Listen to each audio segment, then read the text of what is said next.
So they saw a deeper layer of our actions. In current times, we are again retrieving back to this previous normal understanding of life, that there is luck, there is chance, things just happen. Some people are lucky, they get good things in life. Some get bad things because they are unlucky. And spiritual understanding says that it is not like this. There is no random things. There is a law. There are some precise calculations. So we do not know how this theory came up. It may be just to have some sense of a moral balance in the society. If you do a bad thing, bad consequence will be there for you. Or it could be some spiritual insight from some yogi, or it can be a mix of both. Normal people in their normal way figured out some things. Spirituality spoke about things in a different way. But it gives some balance to society. It says that there is a result, there is a consequence to what you do. Physically, one can experience that rather easily. If you hit a wall hits you back, right? If you put your hand in the fire, you get burned. Physically, it is very easy to observe. And these physical laws which are behind this physical results create a balance in life. That is how we know that this chair is going to be here. After 1 hour when I come back, it's not going to fly away. It's not just something luck that this building has come here, someone has designed it. There is a way things are going to work. And when you see the same thing in psychological level, you are angry on someone, the occultists, the spiritualists would say you are sending some vibrations which are harmful to the other person, and there is also some kind of consequences coming from the universe towards you. So eventually some theory was formed which said, which again in different theologies speak differently.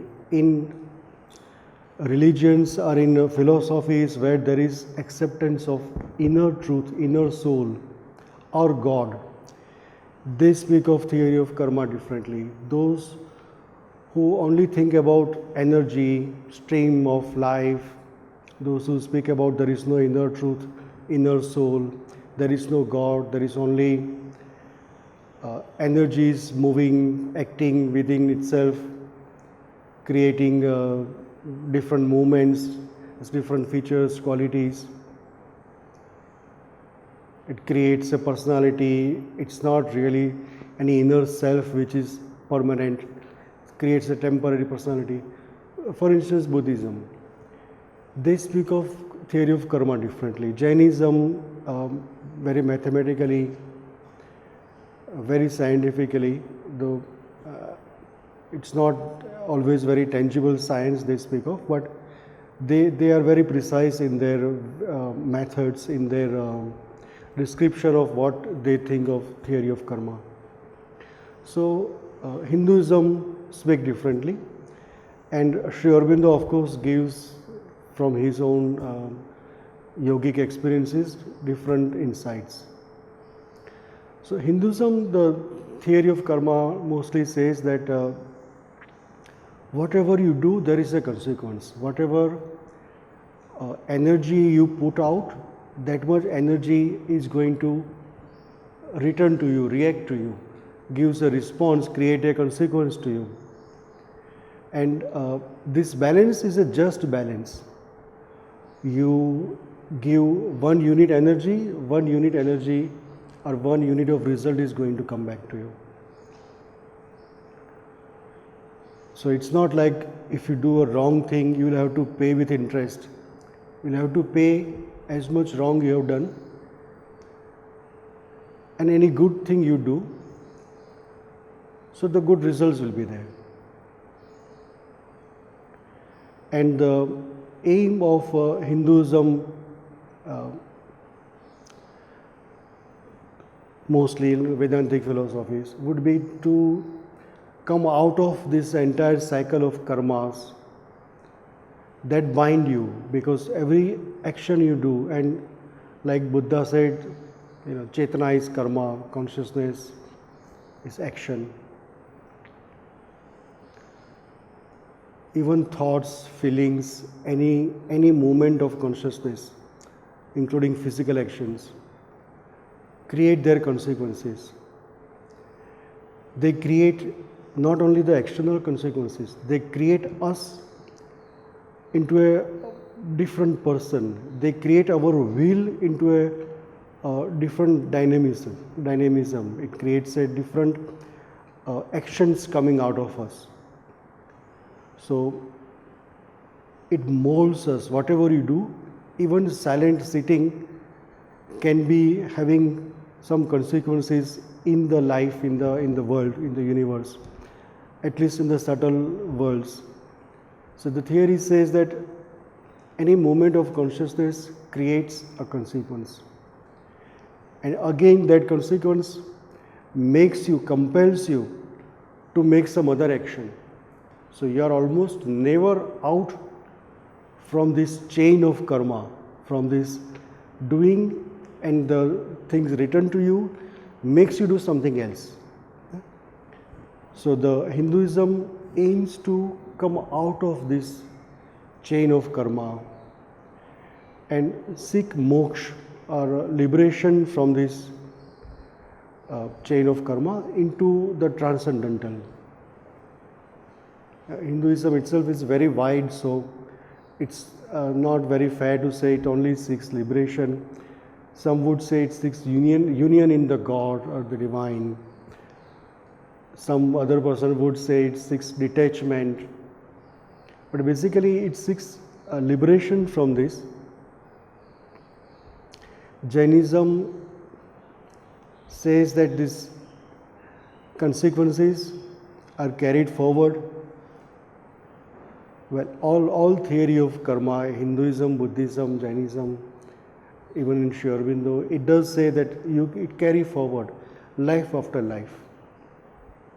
But in Jainism, they say it's like subtle particles, they attach themselves to your soul.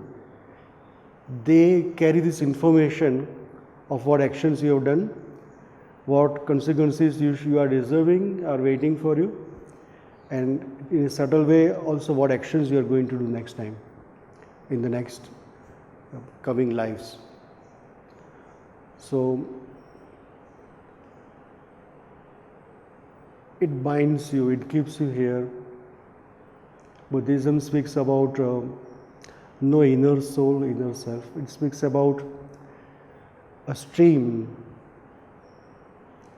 that creates some kind of individuality. Its energies are in movement, creates some individuality that makes one think that this is me, I'm separate, I was there, I will continue.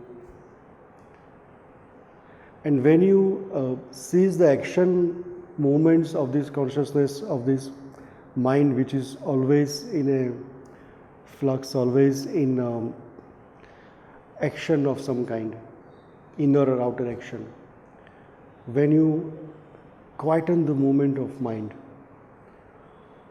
you can get to that original state which they call nirvana, to step back from this moment and find complete cessation of everything. Now, in Hinduism, there is one more thing which says that the karmas are not binding if one has a guru or one focuses on the Lord, somehow connects with the Lord, puts oneself in the service of the Lord, meditates on the Lord or the ways of the Lord, of the divine, of the God, of Supreme.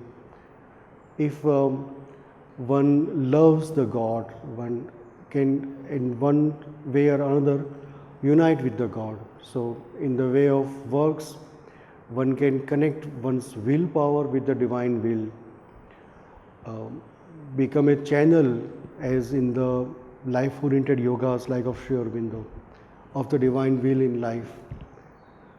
Or in the way of devotion, love, one can connect one's emotions with the divine, project these individual limited emotions on that divine, infinite emotions of the divine.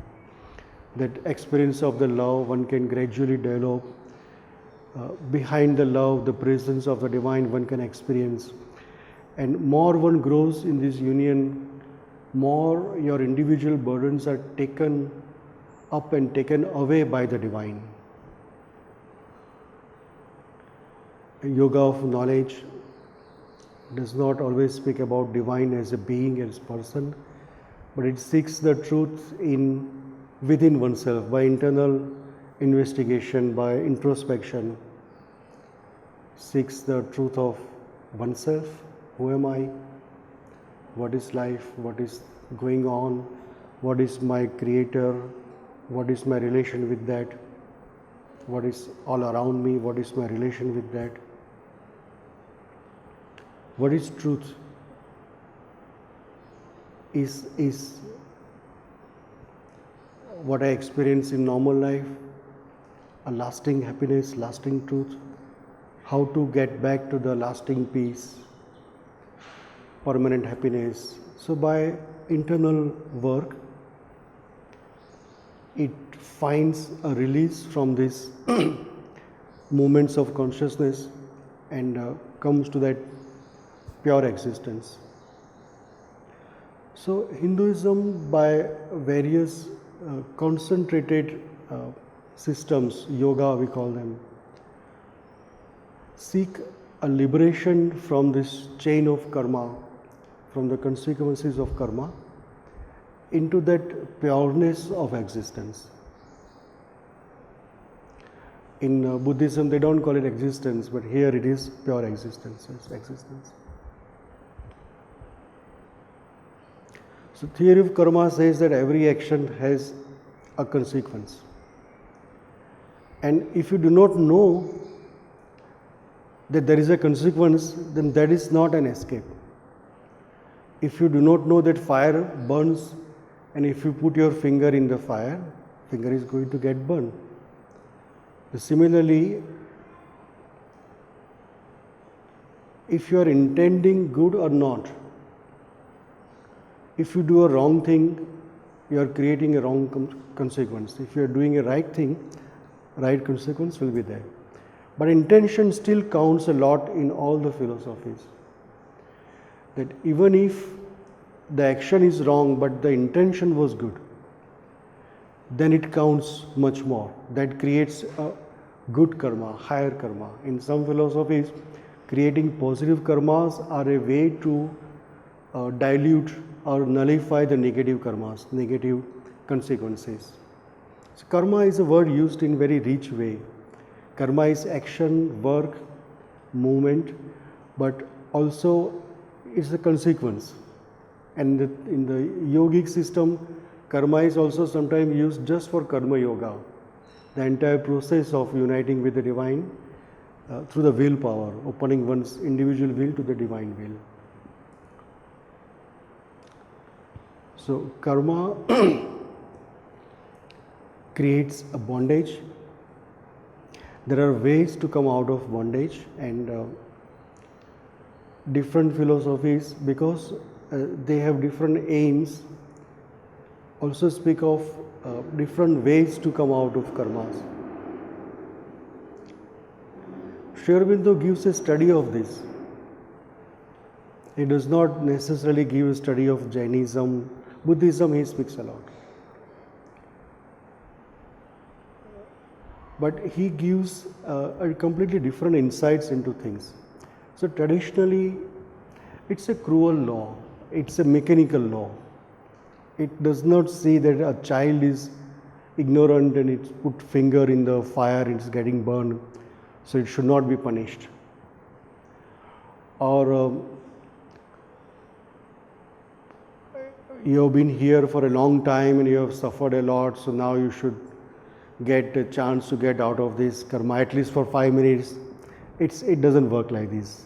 5 minutes, you think now office time is over, I'm at home, the calamity can fall you at home also. You go to bed and you think you are completely safe.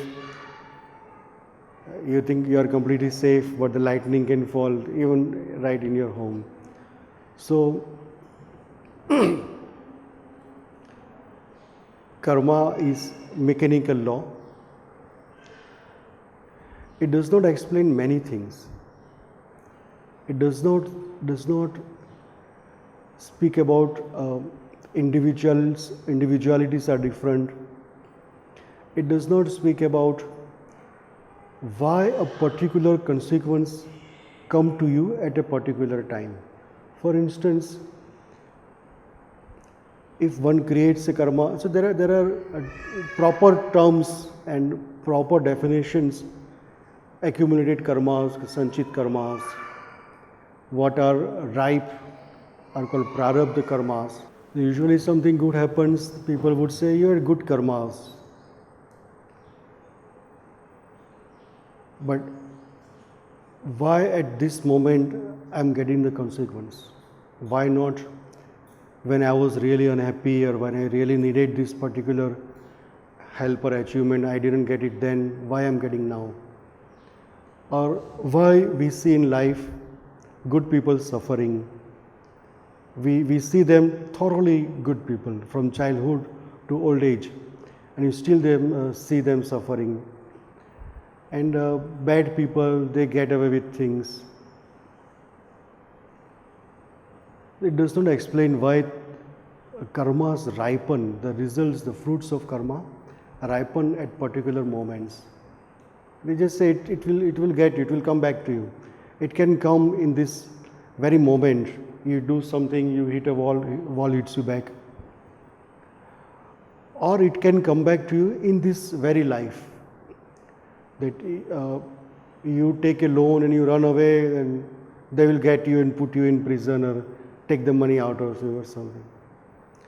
But it can also come, you run away to London or die after that, but it will come back to you after a few lives also. So somewhere deep within this information is as if written or stored, can be in the individual, can be in the universal. These are again different theories. Jainism speaks about its soul carries this information as particles of knowledge. But Sri Aurobindo explains why a particular thing would happen at particular moment. And more one grows in consciousness, more one consciously know this level of things. It's not for all of us, of course. We are here, we are aspiring, we are growing in that direction. But grand yogis, they can speak of it more clearly, because they can see it's more near reality to them, the consequences of things. The mother once said that I do not believe in the popular theory of karma. I believe that, and I am paraphrasing, the mother said something like this, that I believe that a circumstance comes to a person because he has to learn a lesson from it. And to the degree one learns his or her lesson, the same circumstance does not repeat himself to the person, not in the same degree anyway. So from this viewpoint, life is about learning. It's a school. It's about educating oneself, or it's about the inner soul's some coordination with life, with the universe. In coordination with that, the circumstances are arranged so that each soul learns what it has come here to learn, grow in its own mode of self-delight. Right? So this again goes with Sri Aurobindo's philosophy. He accepts the inner soul. He says the inner truth is an aspect of the Supreme, a unique aspect that each one of us carry.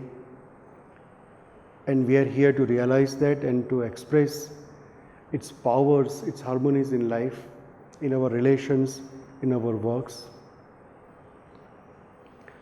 He agrees with the concept of rebirth. He agrees with the uniqueness to this degree that he says, and this I have not seen in traditional writings with my limited study. He says that there are two parallel evolutions. One is evolution of nature, of energy, of consciousness that we see, matter, life, mind, perhaps more is coming up. But there is also an evolution of the inner self, of the inner soul.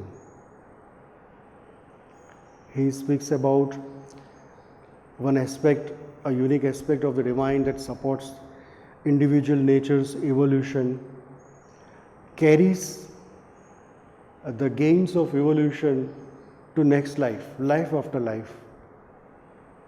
Within this process, during supporting the evolution of nature, it also projects a personality, ultimately a person in our inner nature, which is formed around this inner soul. He calls this formation of this person, of this being within, in our inner nature, deeper part of nature. The part of nature which is very much around the experience of the God. He calls it psychic being. The psychic he calls to the soul.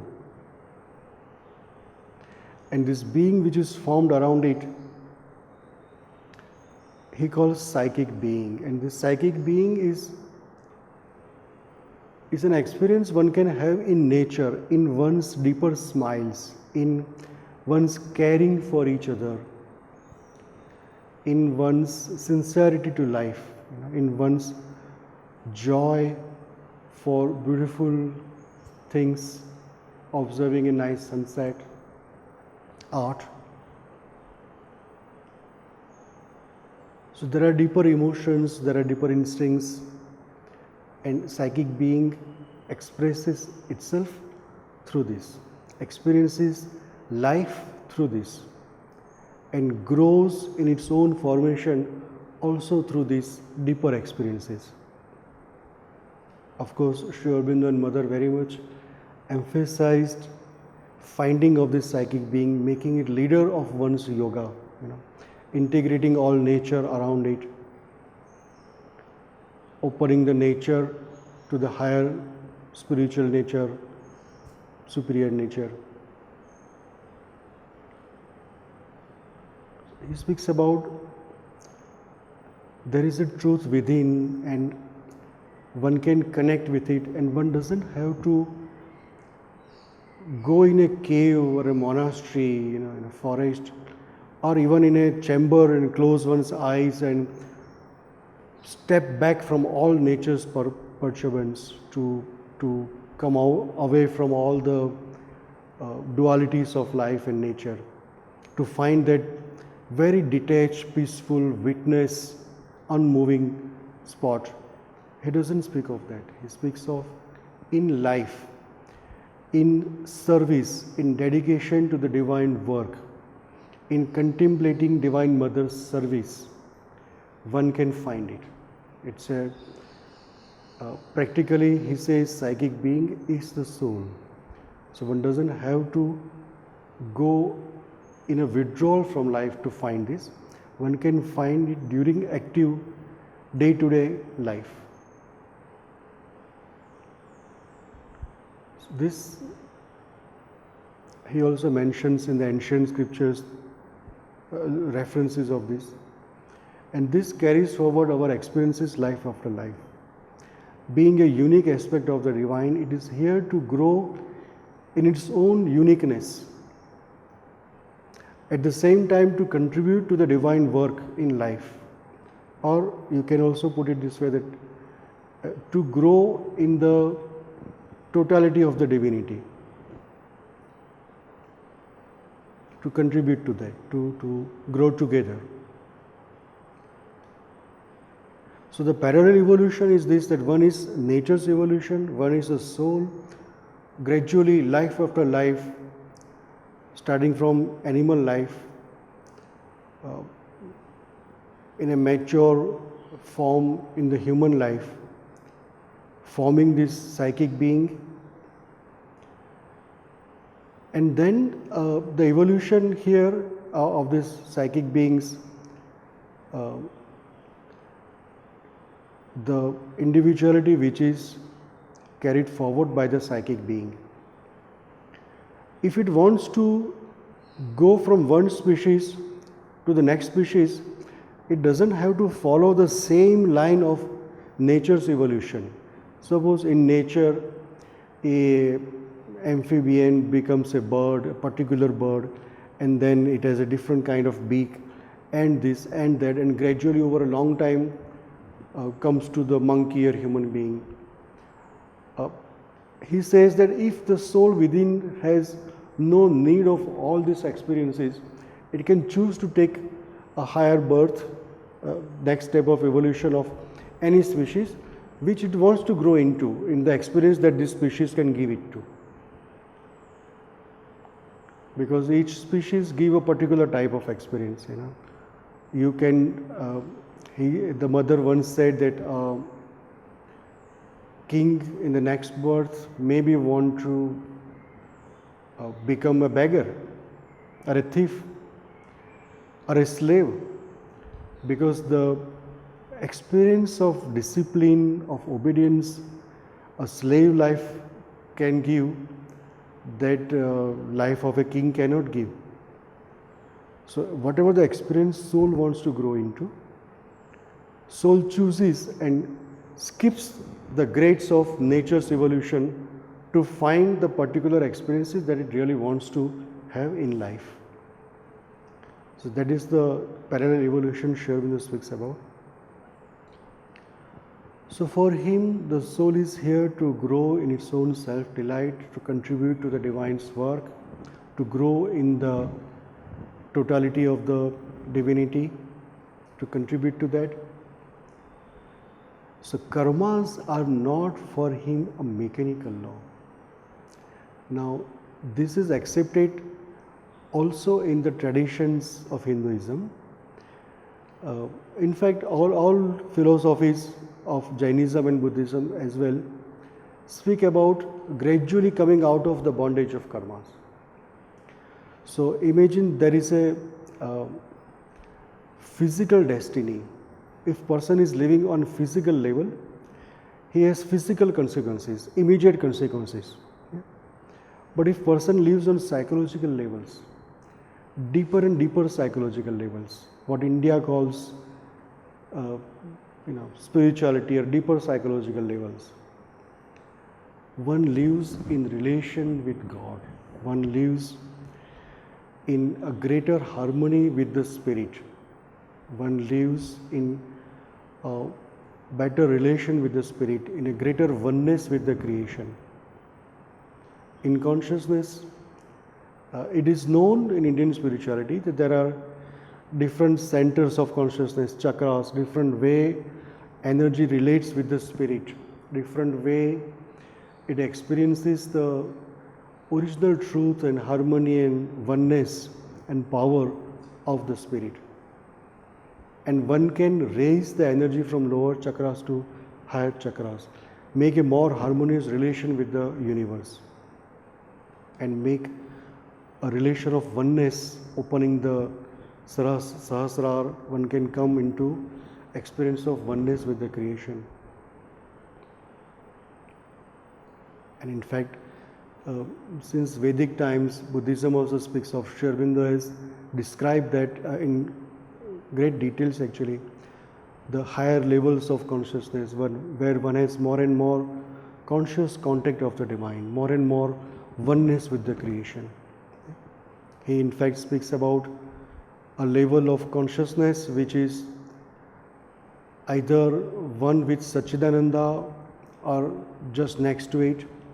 If one can grow that level of grow into that level of consciousness, or one can develop that consciousness, they call it supermind or supramental consciousness. That one can be a channel of the transcendental in the creation, one can be most creative, and at the same time one can experience all possible viewpoints at the same time. One can be in most harmony with the creation. So more one lives on higher levels of consciousness, less the physical destiny, physical karmas will be applicable to you. Higher one lives, subtler and subtler the levels of karmas will be applicable. But all the lower ranges, the harsh, the hard, the immediate, the painful, will not be so much applicable. We are living in the physical body, so of course there are going to be physical laws applicable to us. But the subtle parts, the intention part, the willpower, the will becomes more and more subtle, more and more refined, more and more in contact with the divine will. One's actions are in tune with the divine will, with the collective works, with the collective will. So one does not create karmas in the same way one speaks of creating karmas in traditions, because one is living in harmony with the Lord of karma. One lives in the divine consciousness, in higher planes. Yeah? So Aurobindo speaks about liberation,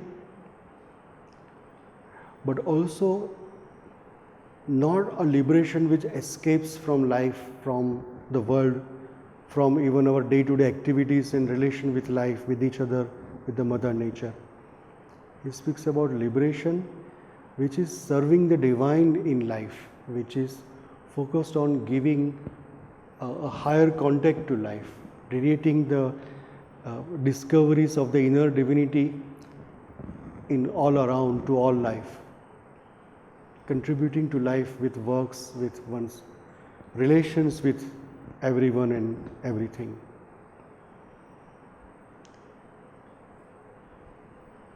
Okay. So this is Sri Aurobindo's view. Karmas traditionally are seen only individual package. Sri Aurobindo does not agree with that completely. He says no, there are other ways also consequences come to us. One is a collective destiny. We are a part of that. We cannot escape that also. Even great yogis, even himself, he said, when he began yoga, he was hoping to, go very far. And in fact, he really went very far. So we cannot even conceive of how far he went. But he had set some goals, and he said that I realized that ultimately we all are bound, and the collective also has to rise to a certain level for the individual to grow to beyond certain limits. So then he shared with the mother the work of lifting up the collective that was near them and focused on the inner concentration himself. So collective karmas, hereditary, all these are also part of consequences of karmas that we receive. Individual, of course, is the base. But individual karmas or collective karmas can be divinized by turning towards the divine, by putting them in contact with the divine. And Karma Yoga is one great way of doing that. Dedicated works, loving works in the service of the divine, contemplating divine service. These are the ways one connects one's energies with the divine, manifests higher energies here. In his yoga, there is a way of not only overcoming this mechanicalness of this law for oneself, but also for all. He speaks about the individual consciousness can be widened, can be one with the universe to greater and greater degrees. So at some point, what one represents to the divine consciousness, to the Supreme Mother, is not just individual package, is something of the universe that one represents. And one can receive a touch, a blessing, a downpour of grace from above, from the Divine Mother, through this channel, on all, for all. So the theory of karma in Aurobindo takes a very dynamic and very wide significance. Okay, we stop here. You can ask questions if you have. Namaste. Does karma presuppose existence of a kind of a free will? Because often in life we see people born in circumstances and environments where practically exercise of free will apparently is impossible, and then they indulge into ghor karma, terrible karma, and if it kind of brings in negative karmic consequences, then it is a kind of a black hole loop where escape is very difficult to envisage. Kindly throw some light on this. Yeah. So the free will, what we call free will, normally it is not there. Normal observation of life, if you do a little deeply, you will find that it's not a real free will. Whatever people think, they are slaves of their own instincts in the first place, otherwise compulsions from life, their own habits, etc. So there is no free will in many ways, but the free will comes by connecting with the divine consciousness. This is the entire emphasis of mostly of the mother, I should say. If you read her, she will say the freedom comes when one unites with the divine. In the yogic paths too, like path of love, one may start with external worship, but gradually one goes to the inner connection, inner communication, exchanges, and ultimately reach a level, a point where one cannot keep a distance or tolerate a distance or difference from whom one is worshipping or loving, and becomes one inwardly. So the aim here is to find the divine, and in the divine experience, which is at once good for one and all. So generally speaking, there is a conflict of interest between what is my interest in life, my joy, my fulfillment, and what the universe wants. But there is a point of a realization and experience one can reach where one comes into this spontaneous living, spontaneous gaining and giving, which is balanced, where the action done by oneself is in contact with the divine, is a channel of the divine, is good for one and all at the same time. In fact, this good for one, that entire consideration becomes less and less. The consideration is about all, because one sees all as body of the divine, and deep within one knows that I am child of the divine or the divine. So higher planes, to grow in the higher planes, to learn to live on the greater harmony with the creation itself, would mean one lives more and more contact with the divine. And the entire yoga of Aurobindo is about consciously to be able to live to much greater degree in contact with the divine. So one not only finds the divine, one expresses the divine in life, in one's body even. So the freedom, there was a disciple, Amal Kiran, Amalda we call in ashram, right? He was a philosopher and logician and great writer. And he, after a lot of debate with himself, got tired and went to the mother, and he asked, Mother, do we have free will? Human beings have free will.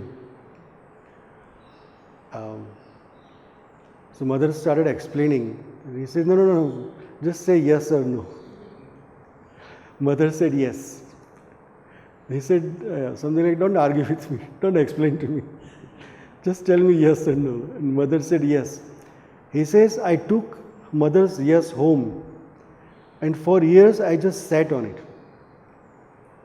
I did not let my mind be active, because he was here to experience spirituality, see, to grow in the spirit. And he was given everything. Sri Aurobindo was communicating with him through, he was sending his poetry to him. Mother was daily meeting everyone, and he was part of that. He was given work by the mother, so housing also. So he had everything. Well, even devotion was given, which is a great gift. One day he went to the mother. The mother said, I have too much freedom of choice in me. I'm too restless. I see people going away and suffering. So do something that I can never take myself away from you.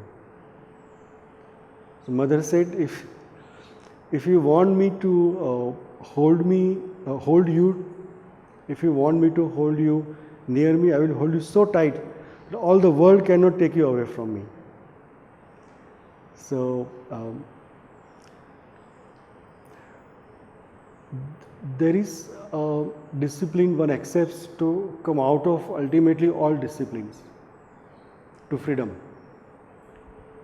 But it goes through this discipline of turning towards the divine. At the end is oneness with the divine. So the take of the mother is, in the divine is the true freedom. In the union with the divine is the true freedom. Something. But she has written very beautifully, so of course we directly read her. Sorry, more questions? Just a rider to that, if I may. Thank you for this explanation. But I had a particular different thing in my mind when I asked this question. We all have experienced that. I have in my field of work experienced that a person who is psychiatrically ill brutally murders his parents, and there is this person, he is right now in jail, who is responsible directly for the killing of 215 persons, and the reason being, like, he was born into a tribal family and he was brainwashed into thinking that the state is against him. He joined the Maoist movement and thought that this is his duty, and he went on a killing spree till he surrendered, or like he was forced to surrender. Now for these people, other than the fortunate world of integral yoga, or maybe yogic path, or the higher psychological path, how responsible, when we get to know or interact with these people, are for their karmas, a psychiatrically ill person or a person who is downright brainwashed? Just for my understanding. Thank you, please. So the question comes to this, that if karmas are binding but there is a way to come out of it, how the normal people can relate with this way, right? How to go to the free will from this heavy chain of consequences. There was one disciple of Ramakrishna Paramhans, and he was asking such questions. Now I think it was Ramakrishna Paramhans who held his head underwater for some time. That was to make him know that much you should want the divine. Then you get the divine. But many times life keeps us like this tied. And unless you come out, you can't really think of divine. You only can think about, I will die, I'm dying, everything is lost.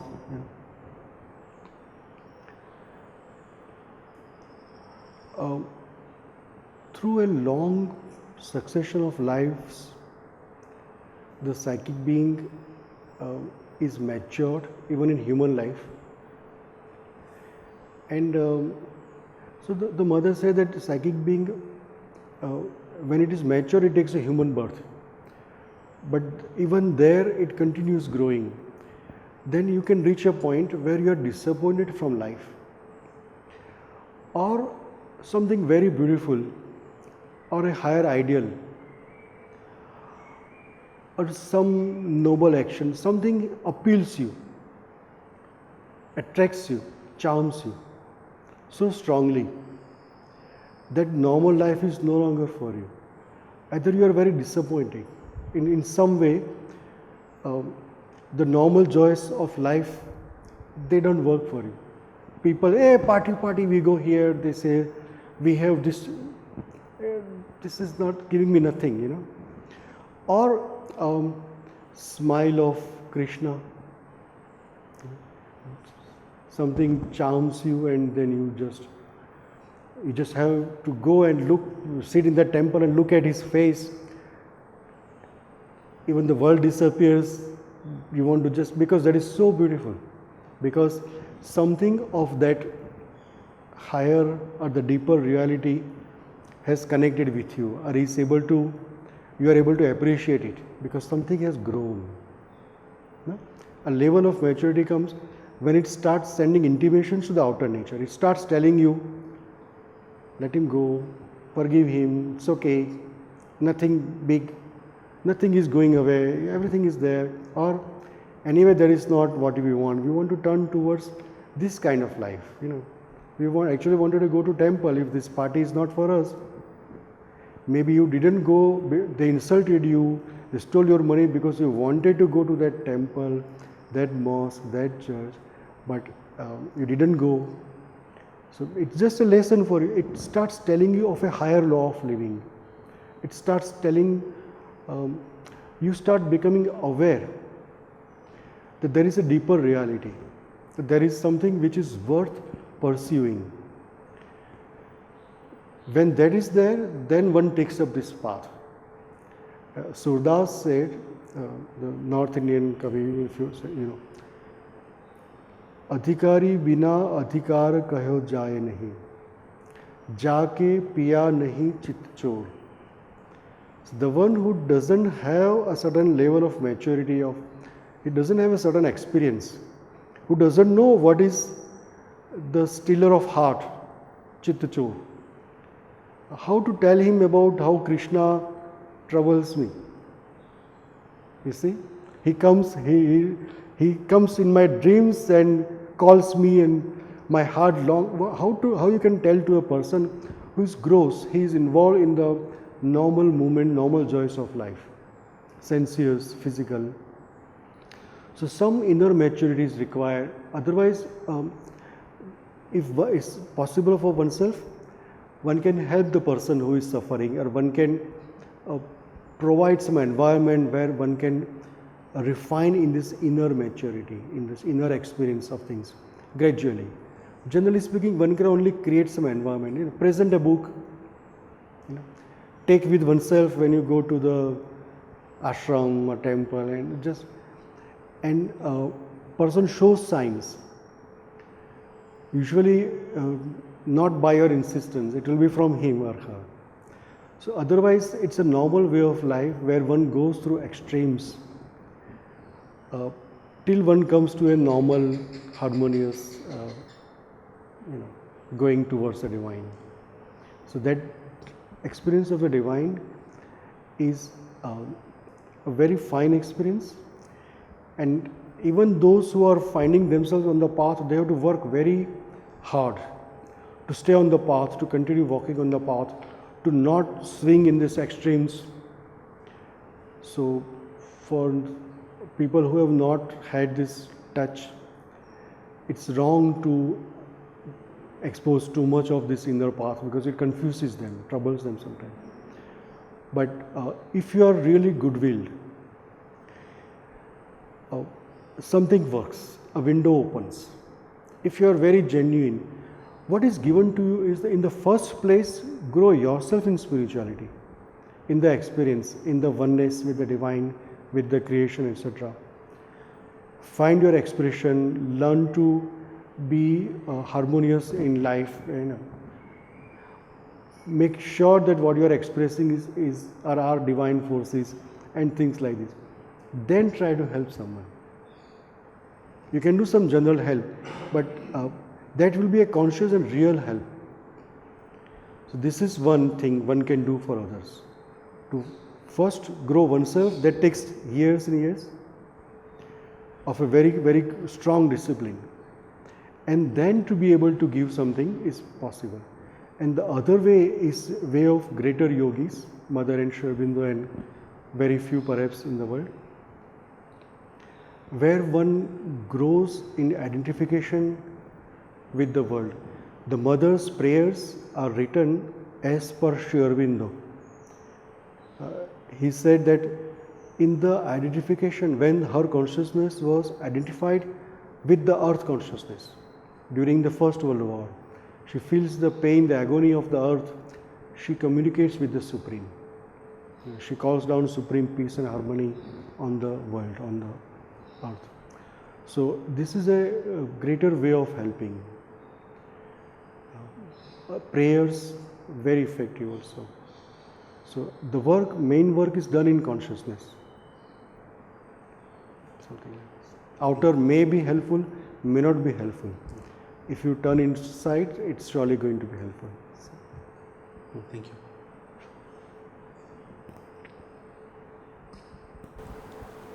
Yeah, I'm thinking about this aspect of consciousness and education related to karma.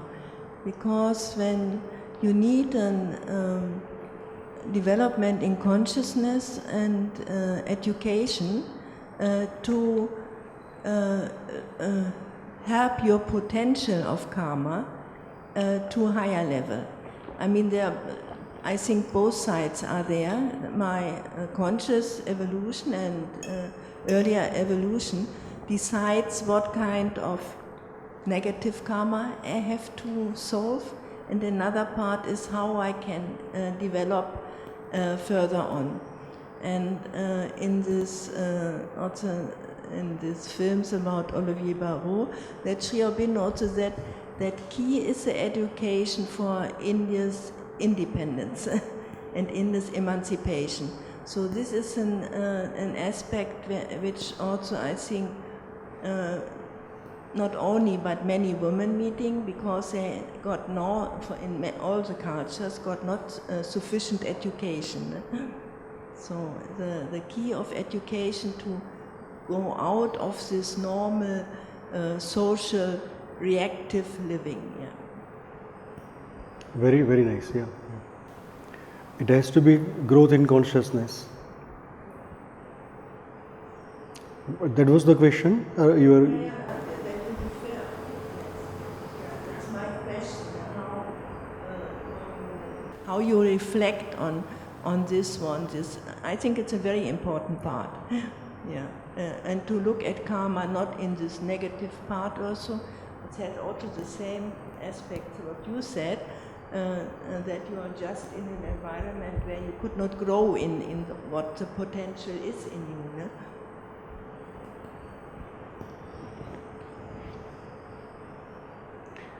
Yeah, indeed.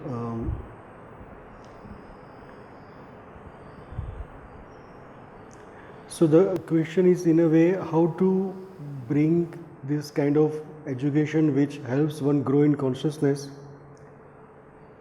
to even darkness, to where environments are hostile, where children are not treated well, or they learn wrong things, bad things. How to bring this consciousness to them, right? So very true. In the ashram, the mother wanted children from very childhood, so that she can give them this experience of. You see, Swami Vivekananda said that it's not only this life. What you bring from previous lives, the sanskaras, the development, the education, is much more important than what you gain in this life. So each child carries his own destiny also. But even then, these great teachers, they preferred children from very childhood, because this outer nature, outer mind, what we develop gradually, the formative years, etc., they count a lot for how the child is going to orient himself in the future, in what directions. If you go to the Samadhi, you see the parents bring their small children, they surround them from behind, they show them how to do Namaste, Pranam to Samadhi. So these fine emotions that parents have, they are able to communicate, to convey to children in this way. If the teachers, if the environment is itself grown in consciousness, teachers themselves are sincere, sensitive, are themselves students studying, then they will pass better things to the students. So two way it works. One is to help the children from very young age, and to become oneself and other teachers, students themselves, studying, learning, growing, and doing sadhana, not just normal growing. It has to be like having this intensity of inner development also, connecting with the outer nature in works, in everywhere. That is shared with the children. That will be the very best thing.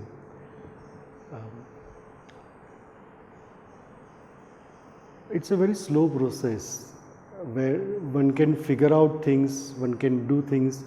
The people like Mother and Aurobindo, some other great teachers, have done it very successfully. They collected people who are great teachers or good teachers, at least good souls, even if skills are not there, but they are open to the divine, they are able to communicate something sincerely in their teaching to the children. I think that helps a lot.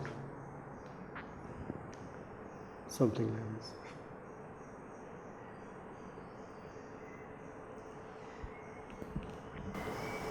One thing I want to, grace can annul the karma. Mother said, no? Grace can annul the karma. That's the only thing I know. No, this is very, very true. I briefly said about it, but this is one very important feature of theory of karma. This occurs in Vaishnavism, in the religions, and say Hinduism is full of this. It is accepting inner soul. Under the influence of Buddhism, it spoke about this is a captive, but otherwise the divinity in all, it was always accepting. Because of this inner acceptance, it also accepts the existence of God. Because if you start experiencing this experience is that secretly, it is there, I know it is there, which also means a fast way of growing in that. So what it says is that Guru can take away your karmas, God can take away your karmas, the consequences of karmas, whatever the past karmas. You go to a Guru, that story, now whatever happens is what the Guru decides or the God decides. Okay? The grace is a, in some philosophies, grace is, if you do good things, grace will happen to you. Result will be more, but you have to do good things. You have to earn it. Sincerity, practice. Sri Aurobindo says then it is not a grace. Grace is ahetuk, without reason.